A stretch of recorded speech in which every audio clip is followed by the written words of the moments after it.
क्या होगा सचिन पायलट का सियासी भविष्य?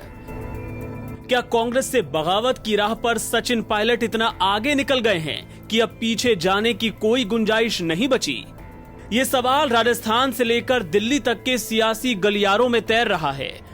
एक तरफ जयपुर में सीएम गहलोत विधायकों के जरिए अपनी ताकत दिखा रहे हैं, तो दूसरी ओर कांग्रेस आलाकमान सचिन पायलट से अपील कर रहा है कि वे मीटिंग में आकर अपनी बात रखें।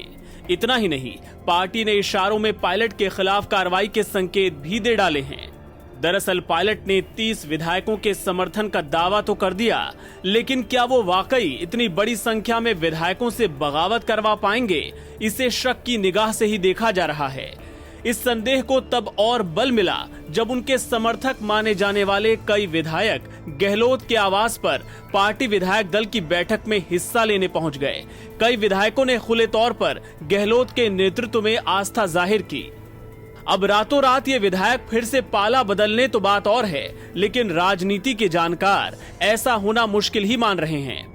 ऐसे में जाहिर है कि बीजेपी के साथ जाकर भी पायलट के लिए गहलोत सरकार की सेहत पर कोई असर डालना आसान नहीं होगा।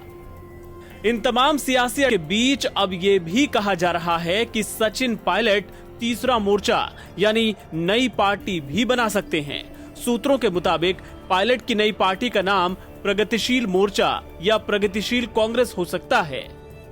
हालांकि तीसरा मोर्चा बनाने के लिए भी उन्हें पहले कांग्रेस पार्टी के 1/3 विधायकों को अपने साथ लाना होगा। मौजूदा विधायकों की संख्या के आधार पर कम से कम 35 से 40 विधायकों का समर्थन पायलट को जुटाना होगा, जो काफी चुनौती भरा काम माना जा रहा है।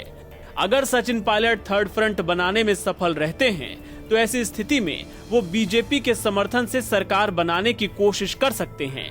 लेकिन क्या बीजेपी उनको सीएम के तौर पर स्वीकार करेगी, ये एक बड़ा सवाल रहेगा। फिलहाल इसे लेकर कई तरह की अटकलें लगाई जा रही हैं। आपको बता दें कि तीसरे मोर्चे की कवायद पहले भी कई बार हो चुकी है, लेकिन ये कोशिशें कभी परवान नहीं चढ़ सकी।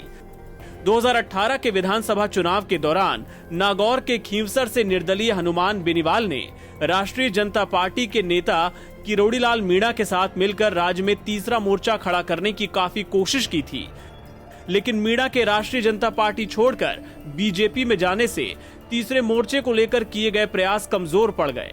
हालांकि उस समय चुनाव के मद्देनजर बेनीवाल के साथ बीजेपी छोड़कर भारत वाहिनी पार्टी बनाने वाले घनश्याम तिवाड़ी जरूर साथ में खड़े रहे थे, लेकिन दूसरे दलों का साथ न मिल पाने की वजह से तीसरे मोर्चे का सपना अधूरा ही रह गया था।